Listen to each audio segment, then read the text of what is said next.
Listen up, you ignorant pigs. Put down your crack pipes and your beer bongs. It's time for Holy Divers Night at the movies. This night's offering from Beyond the Pit is Wes Craven's The Hills Have Eyes, 1977. This movie's about a family that wanders off into the desert. And they come across another family of hillbillies. Now, this has a gigantic cast. So many people that I can't just name them off the top of my head, but this is the movie that made John Michael Berryman famous, because he does look like a carnival circus freak from back in the day, unfortunately for him. But it also had this kind of like dichotomy of what if there were mutated people out in Arizona or the Nevada desert that got hit by some of that fallout, that downwinder fallout, and they became feral cannibals. And that is the subject matter at hand tonight. So, let's check it out.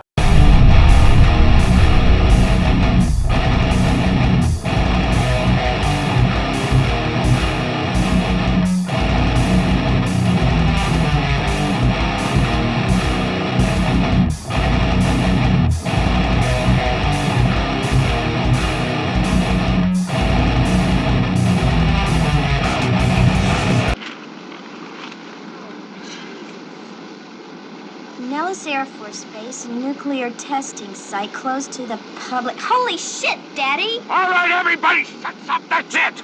Man alive, we're not on a bomb range, and we're not goddamn lost, and we are not...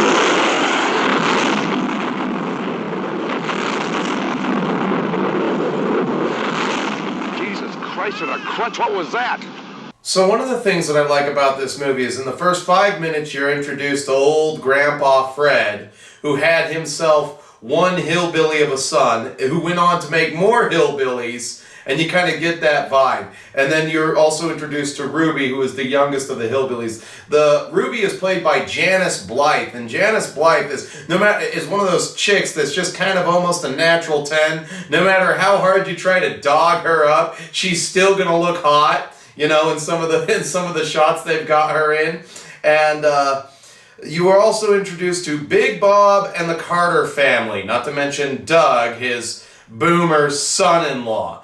Now, they're going to check out a silver mine on the way to California, and what's the first thing right out of the door when they leave the gas station that the old-timer tells them to do?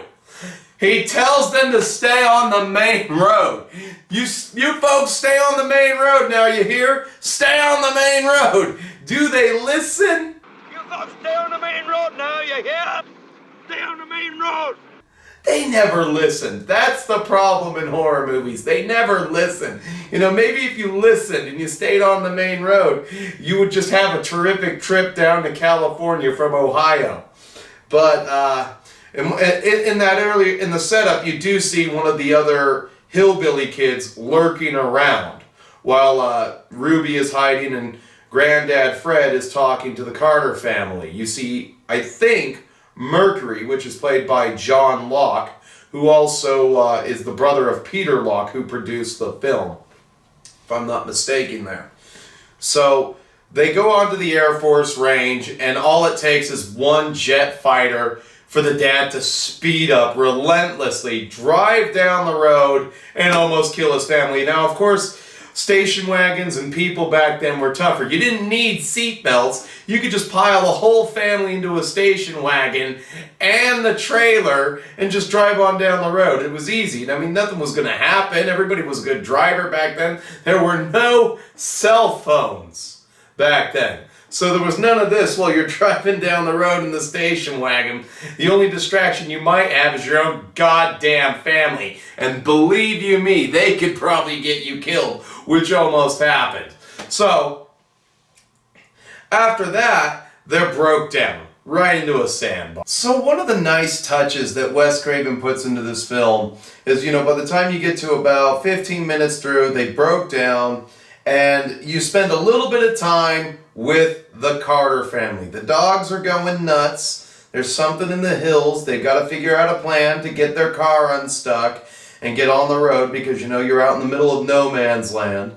And, you kind of establish who's who in the hierarchy. And, the dad must have a lot of faith in his young son because he's leaving Bobby in charge, which I think is funny. And, the actors that they got for this, Bobby and his younger sister, they're just so good, and they act so organically. I mean, the first thing he does is chase her with ketchup, and I'm like, I'm wounded. She's like, oh God, no, get that dirty, wound-infested hand away from me. Whatever will I do? And so you spend a little bit of time with these people, and then you're going to spend more time with Bobby's group back at the trailer as Dad goes back to the service station and Doug goes to where the end of the map is. And this is so that you kind of care about the family and what might happen to them, because you already know it's established that they're being watched, and you already know that the hillbilly feral children blew up Grandpa Fred's pickup truck, so now he can't escape either.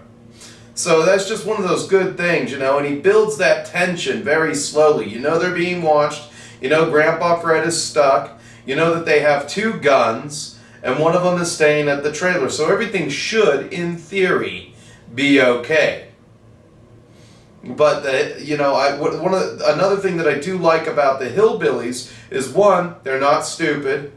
2, they know how to use the 2-way radios that they stole. A couple of those radios that Janus was trying to trade for something to eat from Grandpa Fred, not to mention the whiskey and everything, so that she's hungry and doesn't want to eat dog and rats and rattlesnakes, which is probably the usual fare of the desert. So, we're just about to separate, and, as they go their separate ways, you hear over the radio, they're stuck real good, easy picking. So one of the things that I'm going to say that this movie does so well is that it keeps doing the voyeur perspective.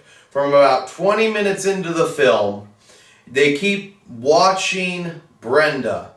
You already saw one of them draw in the sand what looked like a set of tits, and he's like, oh, a pretty woman. And, they keep giving this voyeur perspective. You know that the Carters are being watched, and Wes Craven keeps reminding you that the Carters are being watched. Bobby won't talk about the German Shepherd Beauty that was just killed.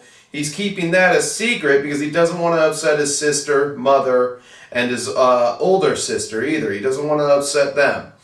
And he also doesn't want to upset his younger sister because he knows that she'll give him nothing but shit. Brenda is a little nosy Nelly, one of those little sisters that it's like, yes, I wouldn't mind having, because, you look at the piece of crap that you got for a younger brother, they won't play Warhammer with you or something, that kind of a piece of crap. Why couldn't I have had a little sister instead of that kind of a sister or something, So, you get to know your characters, and finally at about 30 minutes into the movie, Big Bob gets to the gas station and he starts talking to Fred after Fred shoots at him, and then tries to hang himself using a belt.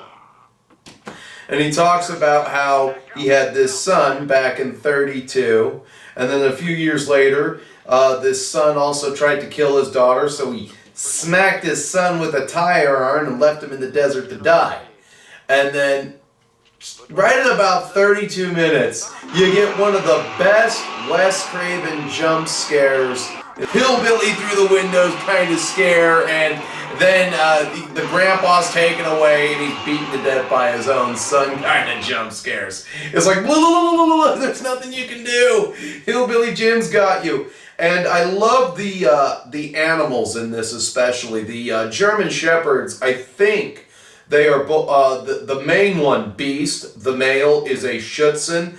And out of all the dogs out there, you do not want to have a Schutzen or a group of Schutzens tracking you. Those things are bad news. Those dogs will track you in silence. They will not make a sound. And on top of that, those dogs, let's just face it, some of those dogs are smarter than Lassie, and they put certain fat, dumb Americans like Homer Simpson to shame. These dogs are smart, and they'll rip a man to pieces. I mean, you better hope that you have a knife in the upper hand for 1 second, otherwise your ass is grass. And so I like the way that they're using the dogs, and I like the way how the dogs won't calm down, because that builds to the tension around the family in the trailer.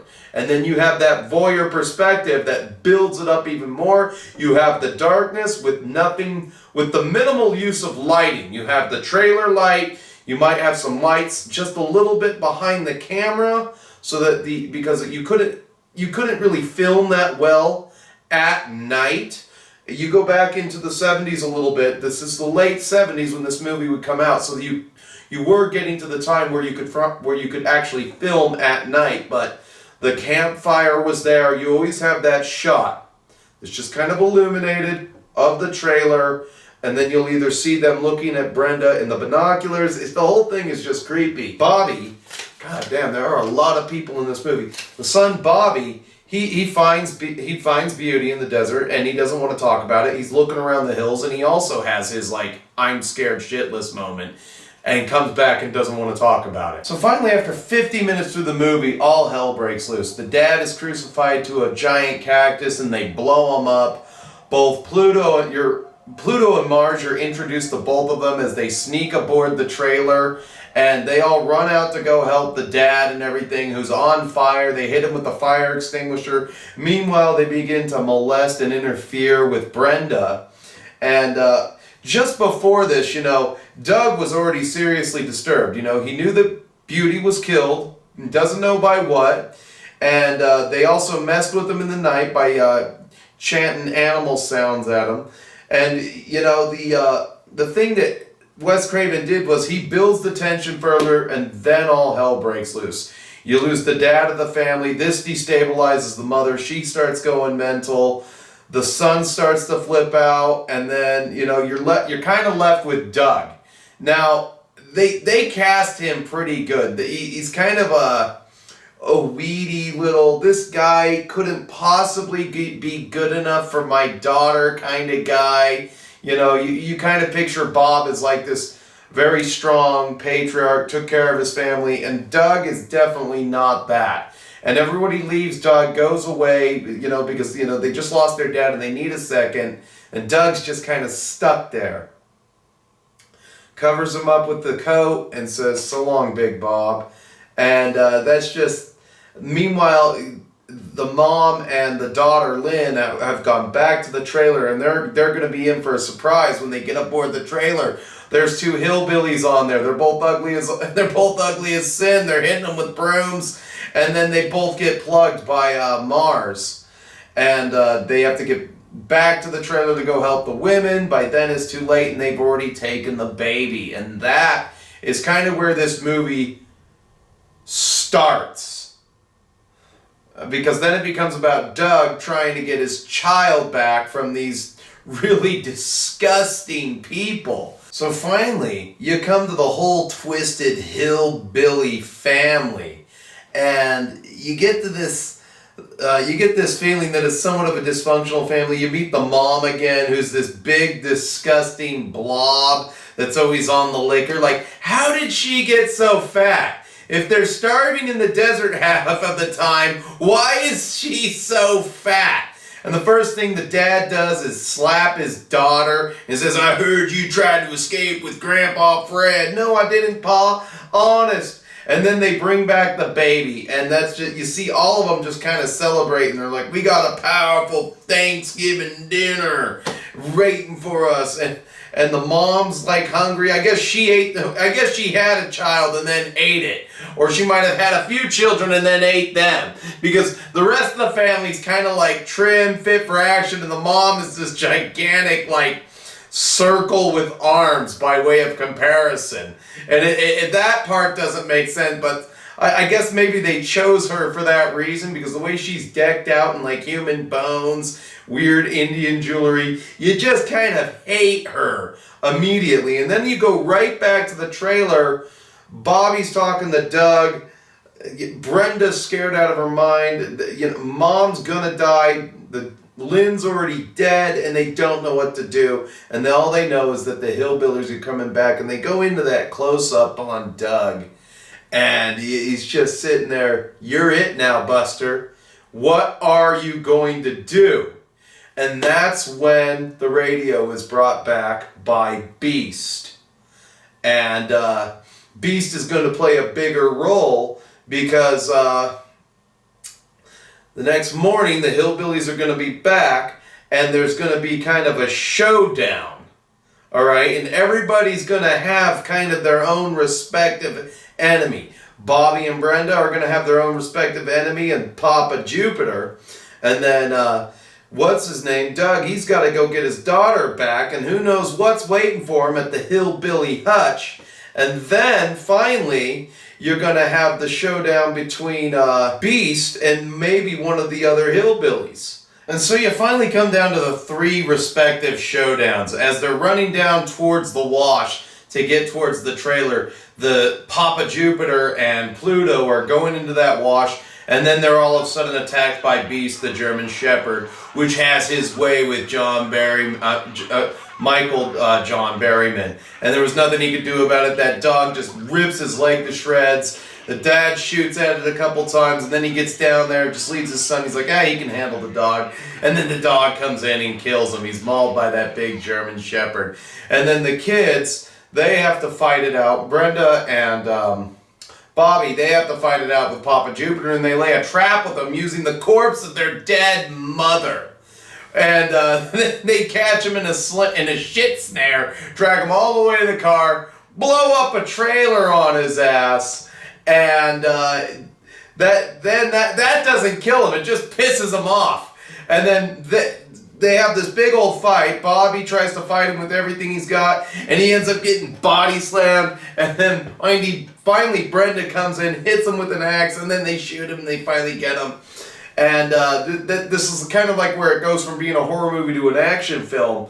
And finally you have Doug, who gets up to where his baby is, and he gets a little bit of help from Ruby. Now, one of the cool things is that Janus Blythe was never going to touch that rattlesnake until the producer touched it first. And he says, "It's not going to bite you. It's been milked of its venom. Even if it does, you'll be fine." So he goes ahead and touches it, and then she goes and does the scene with the rattlesnake where she turns on her brother Mars, and that allows Doug to get the upper hand on him, and the guy stabs him again and again and again. And this must have been one of those things that the MPAA didn't like. And then right there, it just ends. So it makes me wonder if in the director's cut, did they have some more footage? Because I know in the end of the 2006 film, they pushed Mars over the cliff, and Ruby sacrificed herself. But the movie just ends there. So it would be interesting to see that director's cut. Anyway, this movie is it's so good. It's just one of those gems. You got to give it a 5-skull rating because you also got to own it on DVD. It's not enough to just buy it on Amazon just to have it. This is one of those ones you just got to own on DVD because it is the perfect horror flick. A lot like Friday the 13th Part 6. You can watch it again and again. And it doesn't get old. There's always something in there for everybody. And God, it's just what a flick, It's got all that tension, all of that build up and payoff, and then all hell breaks loose in the middle of the movie, and then finally you have a very, very bloody, violent man's inhumanity to man climax, and that was it. Other than that, as you know, YouTube has many features you can use to interact with me. You can like the video, dislike the video, comment, or subscribe. But I hope that you guys like this movie, like this video, because I do want to win the Silver Bolo Award from the last drive-in show on Shudder. So make sure you leave your comments and your likes. Don't forget to re-log in and leave your comments and your likes. Until I see you again for Holy Divers Night at the Movies, stay metal, my friend.